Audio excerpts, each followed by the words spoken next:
Hello, my name's Jade, and today I'm going to be discussing some self-help books that I read throughout 2024. At the beginning of the year, I set myself a challenge to read 10 personal development, I'm going to call it personal growth. I don't love the term self-help because it makes it sound like you're in like a crisis, and I don't think you have to be in a crisis in order to want to improve yourself. I wanted these books to cover a broad range of different areas within life, so some of them probably don't technically.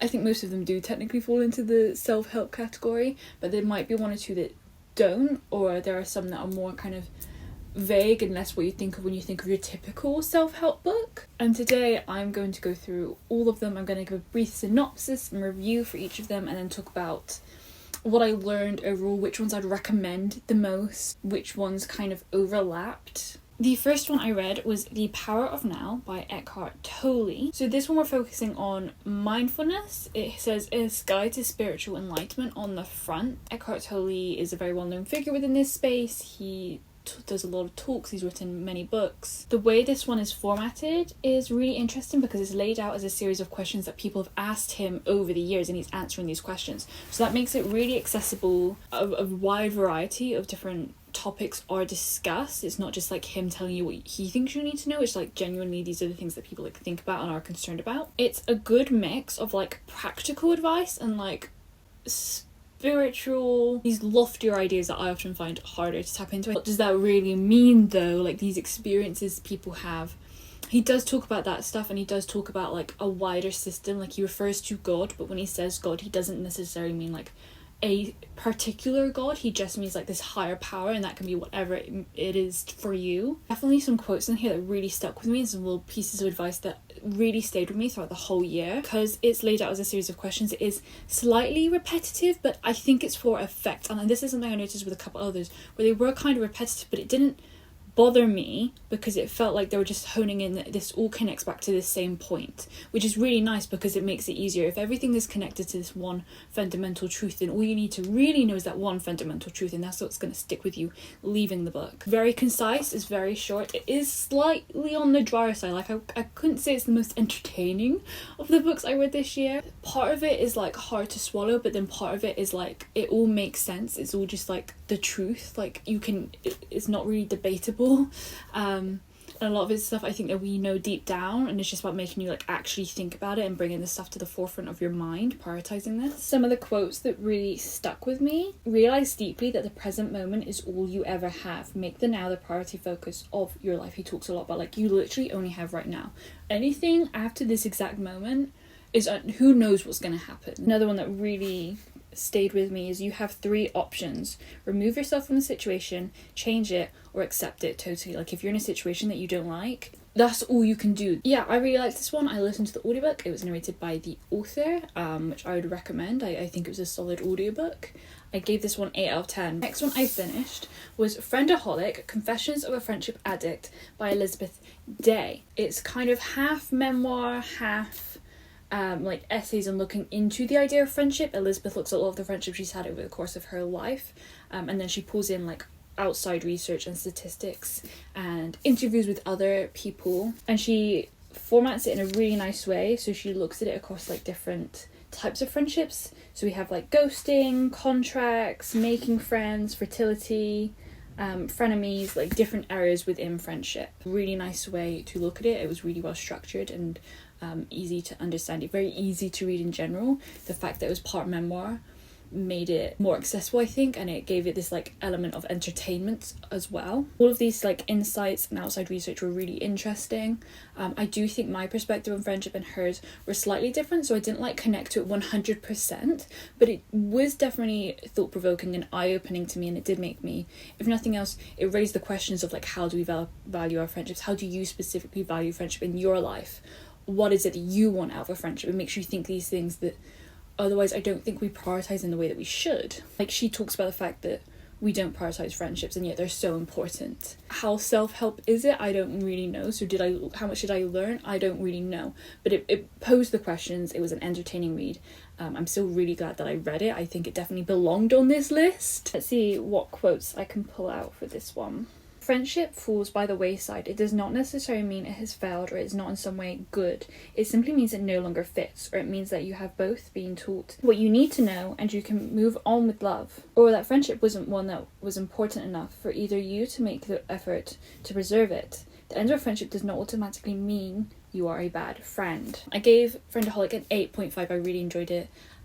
It was very thought-provoking and I'm very glad to have read it. Next up we have Come As You Are by Emily Nagoski, the surprising new science that will transform your sex life. So this one is about the science behind sex, the psychology behind sex, how our bodies work and how we think about sex. Yeah, just how it works. More on the scientific side, but it does contain like anecdotal evidence and stuff. She has like 3 different personas, if you will, that she kind of creates from like people she really knows, but she kind of obviously veils it for privacy. And coming back with these 3 people really helped, and just in general it was really accessible considering the amount of like scientific stuff that's in here, and just the sheer amount of information in general that's in here was really accessible. She explains everything in a really easy to understand way, but also it was really entertaining. I found her to be really funny. I listened to the audiobook for this one as well. It was narrated by Emily as well, and I loved her narration so much. It was just fascinating, like how different everyone truly is, and there are so many myths in our society that she clears up in here.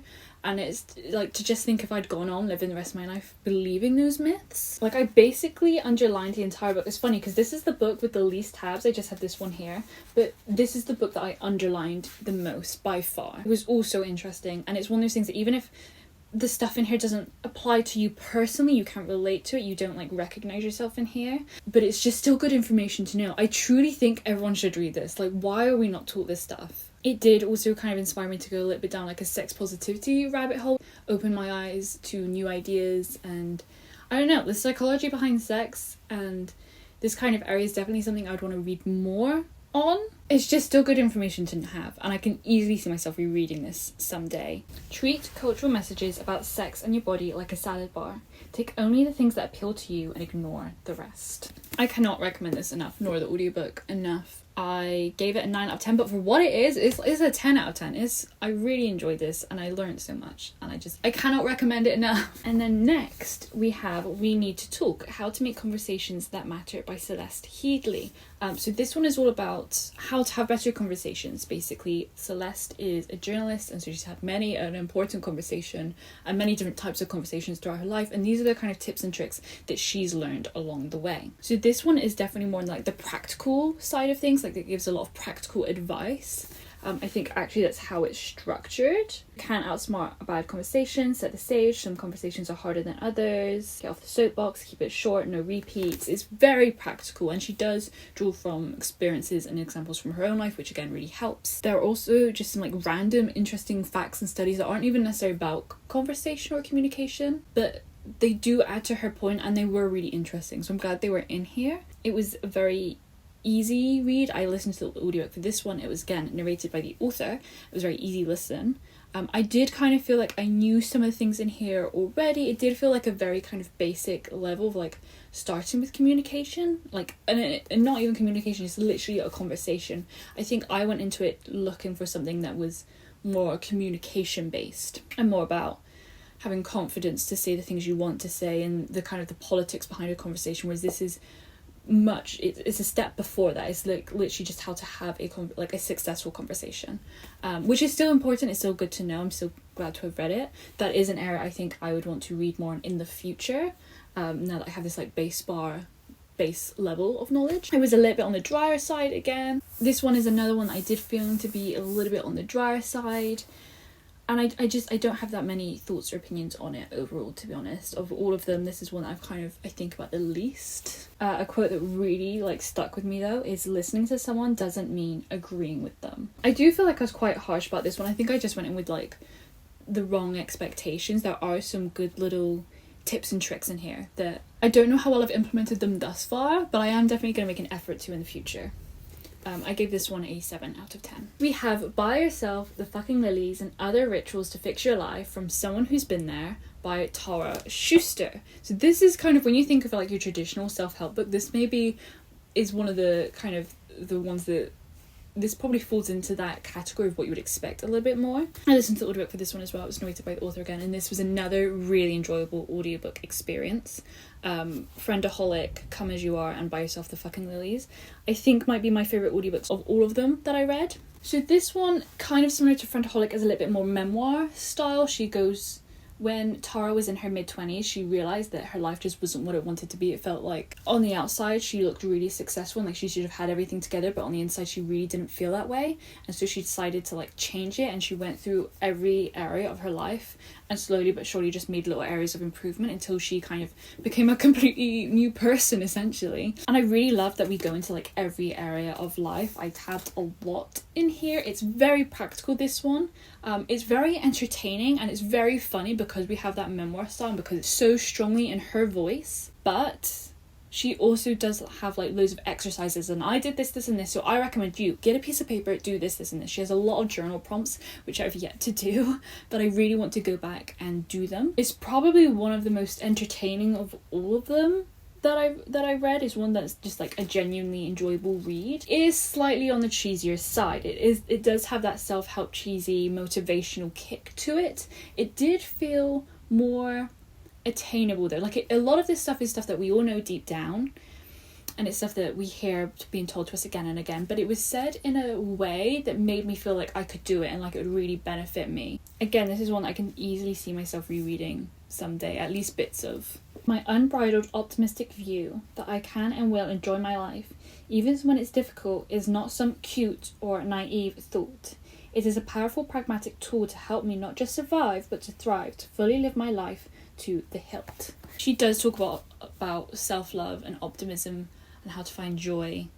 It is that kind of way leaning. I gave this one an 8 out of 10. This next one is the one that I think leans the most outside of the self-help category, and that is My Body by Emily Ratajkowski. Emily Ratajkowski is a model, and this is a collection of essays where she reflects on her experience in the modelling industry, her experience of living in her body and the way people react to her body. So it's, again, very, very memoir style.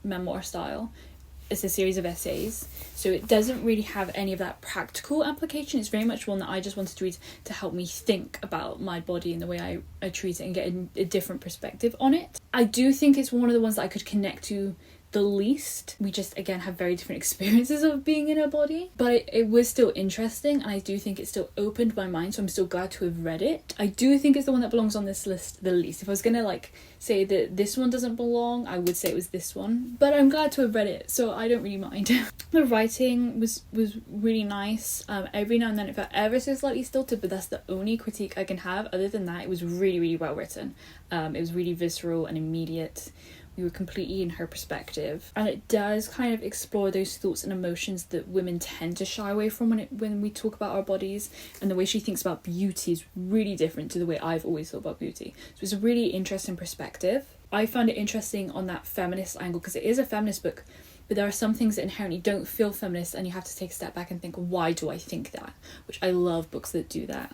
Of course, physical sensations, just like rage, have purpose. There are signals, indicators, meant to lead us to truths. I gave this one an 8.5 out of 10. I listened to the audiobook, which was also narrated by the author, and I also enjoyed. So back to more like self-help feeling books. We have Feel Good Productivity, How to Do More of What Matters to You by Ali Abdul, which again is very much what it says on the tin. It's how to be more productive, but in a way that is enjoyable and sustainable, which I think is really important, and because of that it did feel much more approachable. This is another one that's really on the practical side. It's basically like a series of experiments that you can do with stuff that he's tried in the past, why it worked, why it didn't work. It's just basically like tips and tricks, and again it's structured in a really nice logical way.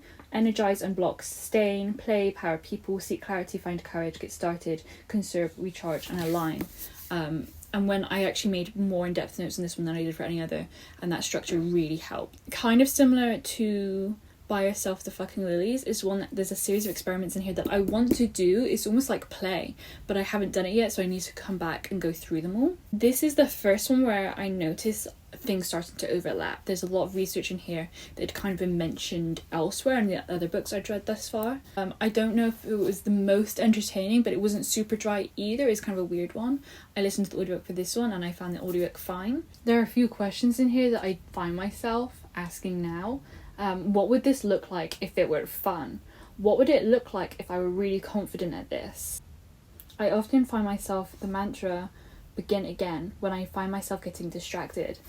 These are all things that I've thought about a lot since reading this one. So I would definitely recommend it if you feel like you need help in the productivity sphere. I gave this one a 7 out of 10. And then next we have Radical Acceptance by Tara Brach, awakening the love that heals fear and shame. And another tagline for this one is embracing your life with the heart of a Buddha, which I feel like that one kind of fits better. We do talk about Buddhist beliefs a lot in here. It's definitely spirituality meets psychology, which is a really interesting perspective, and that's one of my favorite things about this is her perspective, because she has that kind of best of both worlds scenario where throughout these books we've looked at people who know people very well, we've looked at psychologists and doctors and spiritualists, but this is the first one that kind of combined the two together, and so I really like that perspective. This is one that I don't think about as much as I think about the other ones, and I'm wondering if at this point I was at a state of overload.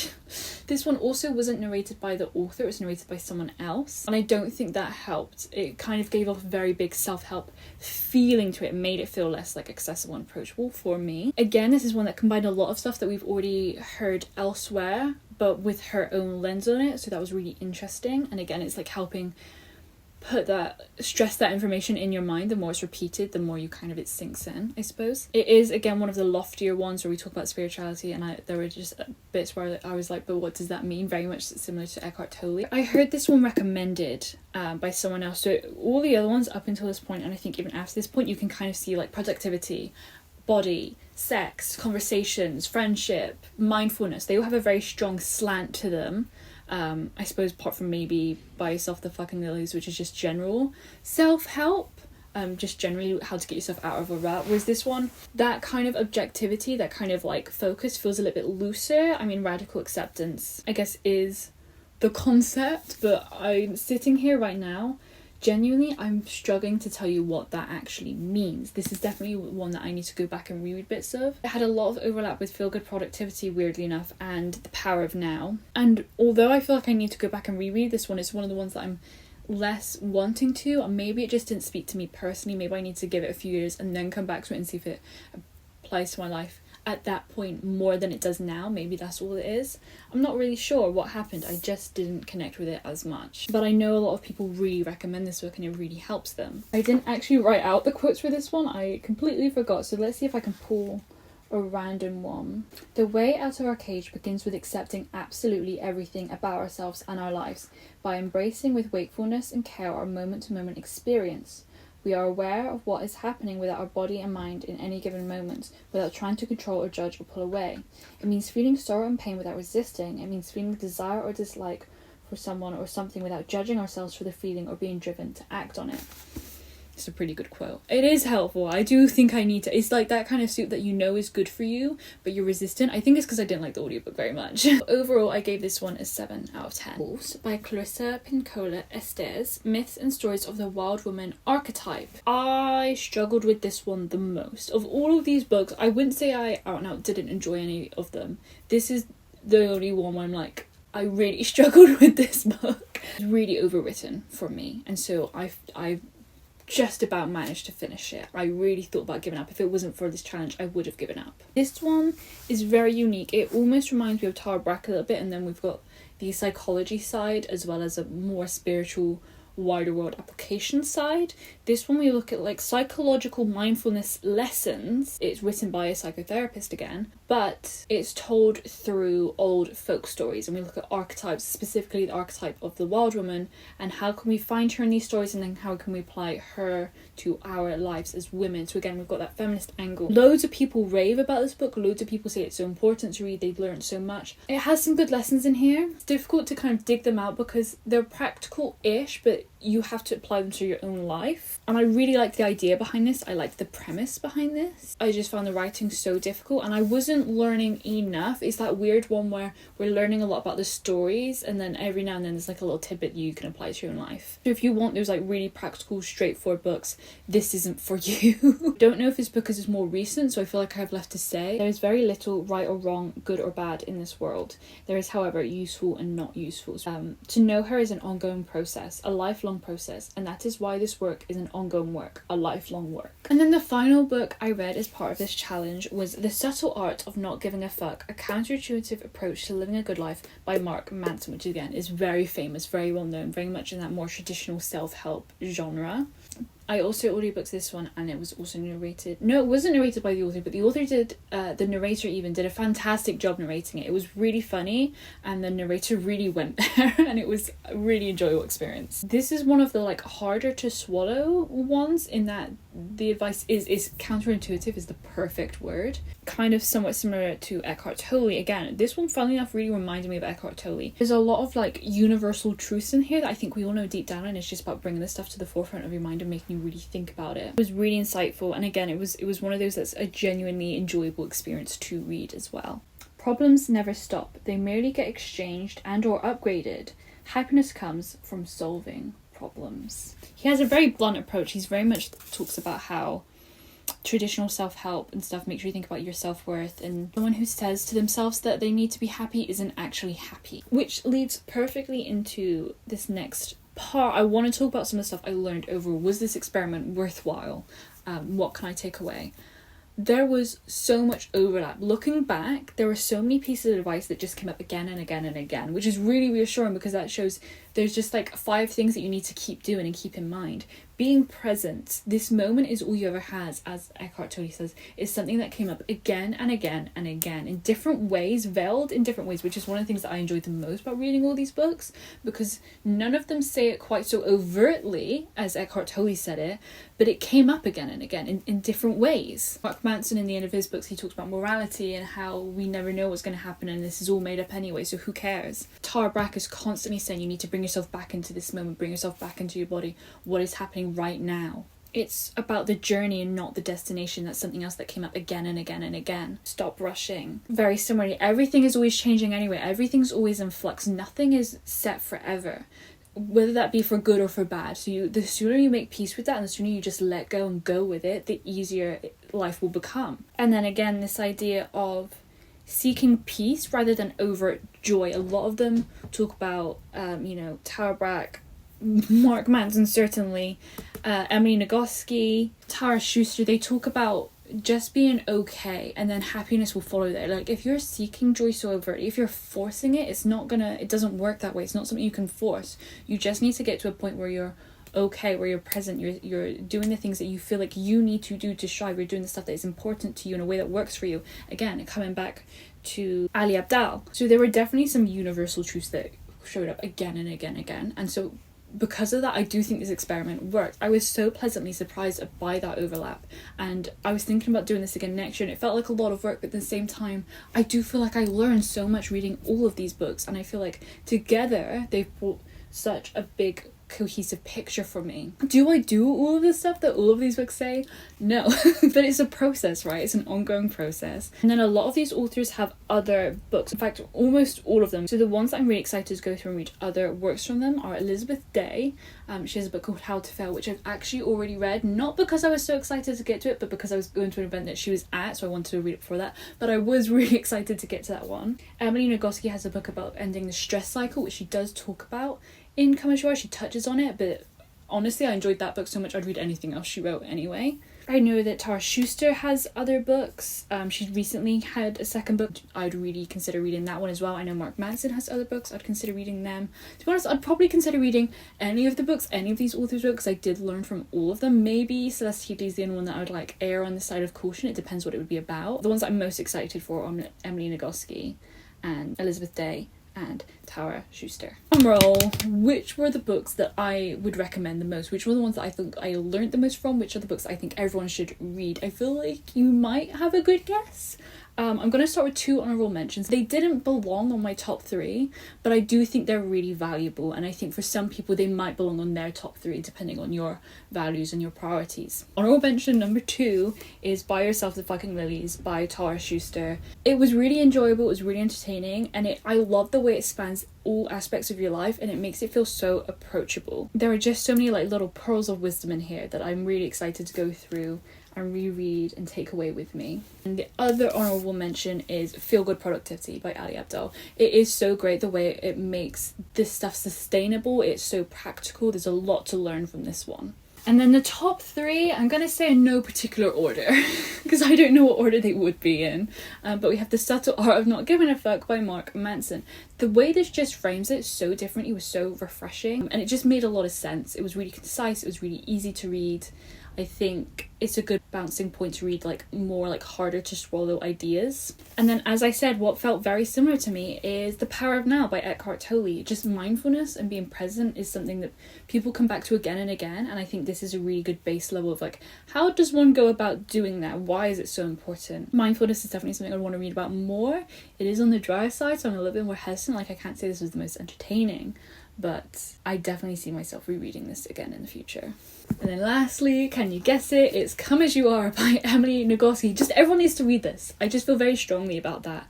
I learned so much. I cannot recommend it enough. And that concludes my 2024 experiment of reading 10 self-help books to better myself. I definitely feel a difference at the end of this year. Obviously, we can't take it in isolation. There are other things I did outside of reading these 10 self-help books, but I definitely felt like I learned a lot, and I would recommend reading a wide variety and seeing those overlaps for yourself and what can you actually take away. That's another thing that came up again and again. Take what applies to you, leave the rest. What self-improvement books would you recommend? I'd love to know. Please let me know in the comments. But other than that, that is all I have for this video. Thank you so much for watching. I hope you have an amazing morning, afternoon, evening / night. My name's Jade. I hope I see you again next time. Goodbye!